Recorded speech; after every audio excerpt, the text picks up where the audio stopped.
Hey everyone, it's Kai from Keys GDC, and welcome to another video on Up for Review. Today up for review we have this knife, the Benchmade Mini Monolock 765 in M390 steel. I'll be giving you some of my thoughts and opinions after carrying this knife for a couple months, and also I'll be telling you what I don't like about it and what are some of the issues that arrive from the stock model and some of the mods that you can do to alleviate those issues. So without further ado, let's begin. So let's begin with specs. On this knife we have a 3.24 inch M390 blade, which has been satin finished. We have 7.5 inches overall, so not a big knife at all. We also have Benchmade's thrust bearings in there, which are basically just bearings in a plastic race. We will have a size comparison right now.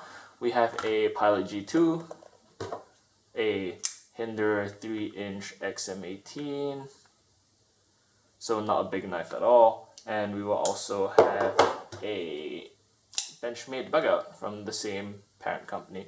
So the bug out's just slightly bigger, about the same size.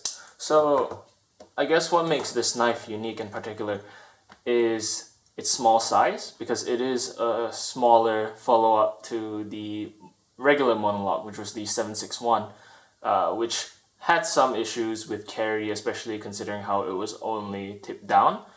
This knife, however, comes with tip up and tip down. What I have done, however, is remove the regular thumb studs, as you guys can see in this tiny bag here.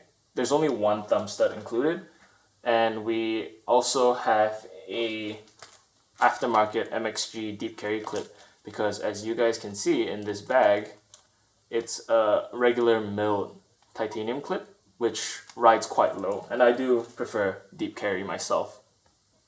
What else makes this knife unique? So we have a bead blasted stonewash, which plays quite nicely with the light. That leads to its own issues, which I'll talk about later. We also have stainless steel standoffs. And one thing that makes this knife particularly unique is its opening and closing. Not because it feels any different from any other bearing knife, but because of the fact that when it's open, as you guys can see there, there's actually two points of contact with the blade. What I mean by that is that there's actually one standoff right there, and we have another lock bar right there. So once it closes, that stop pin makes contact with this part of the blade. This is something I only found out once I took it apart and disassembled it, but that stop pin is making contact with the blade when it's closed, and they're so close that it kind of actually reinforces the blade, so it gives you that like really solid kind of opening and closing action, which I guess is quite nice and enjoyable. So one other thing that does make this knife quite unique is the fact that it does have a frame lock.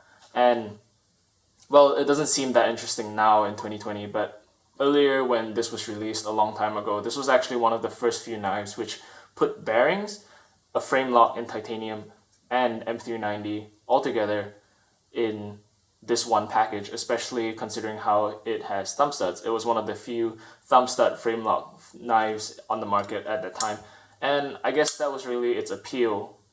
It's a very casual kind of EDC. It's a smaller size and it's not very menacing at all. It's just a casual drop point kind of shape. So I do see the appeal of it at the time. But however, we're going to be bringing up some of the weaknesses in this design, considering how it's 2020 and there's a lot more on the market right now. So what do I dislike about this knife? As said, the only two things I really did dislike about this knife I have changed myself. The first being the inability to spider flick this knife. So what I mean by that is, if you guys look at this tiny packet of screws, we have a thumb stud and we have a screw that goes into the thumb stud. And if we look back at the knife, on the other hand, we can see now we have two different barrel thumb studs. This allows me to spider flick the knife. And the reason for this is the way it came from the factory was that it had one side being a flush screw and the other side being a thumb stud. So that meant that you could only flick the knife out one side. So if you wanted to spider flick it, you had to put the thumb stud on this side and the screw would be on this side. So it would be completely flush, so you wouldn't be able to open it with your thumb. And alternatively, if you wanted to open it with your thumb flick, you couldn't spidey flick it. So I went to AliExpress, the only logical solution, which was to get another pair of thumb studs, which don't fit perfectly flush, but that's alright. There is a slight amount of, kind of space so they can move. But that's what I did, and now I can both thumb flick and spidey flick, which is quite nice actually, because this design does lend itself quite well to spidey flicking. It's actually my favorite form of opening on a thumb stud knife compared to just thumb flicking. We also have another issue which I didn't quite enjoy, was the clip on this was a little bit too low deep carry, and it was quite rigid as well. As you guys can see from this plastic baggie, it's a solid piece of titanium, so it doesn't flex at all. And the way it carried around in the pocket was, it was tight, but I just didn't enjoy how rigid it feels. And while on this MXG clip, there's enough spring that it makes it comfortable, and also deep carry, which is something I quite enjoy considering how I don't live in a very knife-friendly place. But deep carry does help quite a lot with this design considering how sleek it is, and sometimes when you ride it in your pocket, it just kind of disappears as well. So that's quite enjoyable. One more thing I kind of really don't like about this knife is the finish on the handles. When I first got it, I got this secondhand for about $150 US. I thought the previous owner had kind of scuffed it up, but it turns out this is what it looks like from the factory. And the reason I find that weird is, on one hand, while it plays really well with the light, it looks very inconsistent. The stone washing isn't very well done compared to something else, because what I assume is that the tumbling mechanism they used for this was far too abrasive, and it was put in there for too short a period of time. As you guys can see here, there's like random long scratches, and then there's like smaller scratches. It's not a very consistent finish. There's areas where they look much lighter, like here under the light. It looks much lighter compared to the surrounding spots, which just look like, dark, bead blasted or acid washed kind of finish, and that's just kind of strange in my opinion. But that's a small issue. It's an aesthetic issue.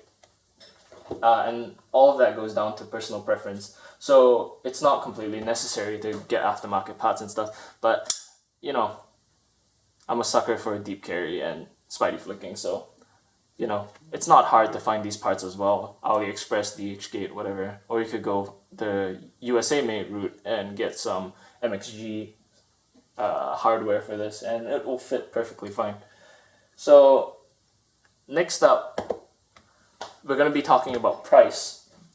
This retailed for $306 US, which is, in my opinion, it's quite hefty for what you're getting, because it's M390, it's a small blade, it's a simple Thai frame lock, and a regular titanium milled pocket clip, so it's not really much for the asking price, and it's a very plain kind of blade shape as well. It's just a regular drop point.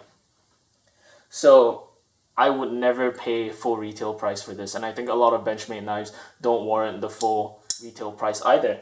But at the time, this was all that was on the market with this specific configuration, which was, again, titanium handles, frame lock, and bearings together with a thumb stud.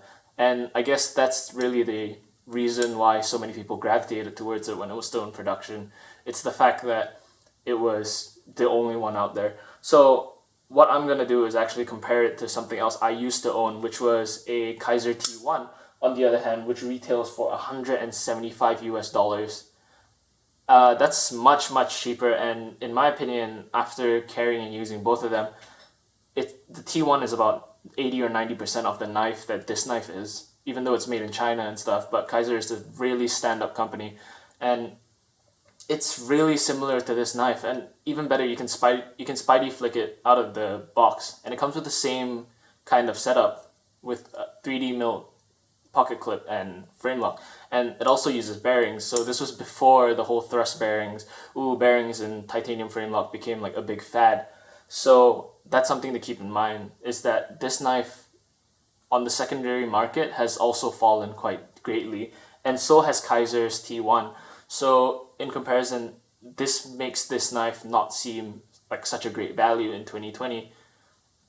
So that's just something for consideration, considering how I got this for $150 with the MXG clip, and I got a Kaiser T1 for about $80 or $90 secondary, or even from Smoky Mountain Knife Works, which has sales quite often. So just a heads up, that's not always there, but you know, it's just something to keep in mind. You can always get this knife cheaper, and I got it for a decent price. I do quite enjoy the shape though. It's much slimmer than the Kaiser T1. So I also put a new finish on the edge because I sharpened it, and I left it off at about 12,000 grit, and it cuts nice now. It's almost mirror polished. It's quite nice. The burr is gone. The M390 surprisingly wasn't super hard to sharpen, but one thing I did find was that the thickness behind the edge of this particular knife is kind of thick. It does kind of like, it goes thick and then it tries to thin itself out, but the final area behind the edge is still kind of just a little bit thick, and it does get bunched up in like stuff like plastic wrap and stuff, which I have to cut quite often at work. So that's just my opinion on this knife, that it is kind of thick behind the edge sometimes as well. What are some mods that I would do to this knife? Again, acid, thumb studs, pocket clip, change, but that's all personal. And one more thing that is kind of personal is anodizing the handles, which you can either do at home with some 9-volt batteries, or you can get someone professional to do it. But you could get a lot more color on this, and especially if you completely redo this handle finish in probably a better stone wash, or even better like just a pure satin kind of handles. I think the knife would look really, really good. But one more thing that I actually really do recommend, that I don't think is a personal preference thing, is to get a complete regrind on this drop point blade, because while the M390 is treated okay-ish, it is still kind of thick behind the edge, and if you really want the maximum performance out of M390, it really does want to go thin. So that's something I would recommend as well. So final conclusions, what do I think about this knife? I think that in the past, this knife would have been a really, really great knife to have around, because of how new some of the hardware was, like, oh, titanium handles, ooh, bearings, ooh, thumb studs. But for 2020, there's a lot better offerings out there around the same price that Benchmade is asking. And this also comes with the typical Benchmade issues occasionally, like sometimes the blade goes off center depending which one you get. Sometimes there's like minor blade play, both of which this knife doesn't have, but it's just something to keep in mind, that Benchmade's QC isn't always going to be the greatest.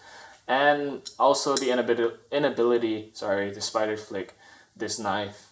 It's not something that I would enjoy unless you're really planning to make this yours and put in some time and effort to mod it. So I did quite enjoy carrying this knife, but is it something I would recommend in 2020 for full price? Definitely not. If you see one pop up for secondary and you want to give one of these older school bearing thumb stud knives a shot, I'd say you could give it a shot. It's quite nice, and it does fit in the pocket quite nice. It's one of my favorite beater EDCs actually, because you just flick it open and it feels so casual, and you just cut and, you know, it goes back down. And it already looks kind of scuffed up, so it lends itself perfectly to that kind of field of use. So that's what I would do, and I would try to find one for secondary pricing and probably just use it as a beater. Definitely not a looker, and definitely I'm not too sure if it's going to stay around in my collection. But as always, that's just my opinion, and I hope you guys found this review insightful. Hope you guys liked it, and stay tuned. As always, more to come. Take care.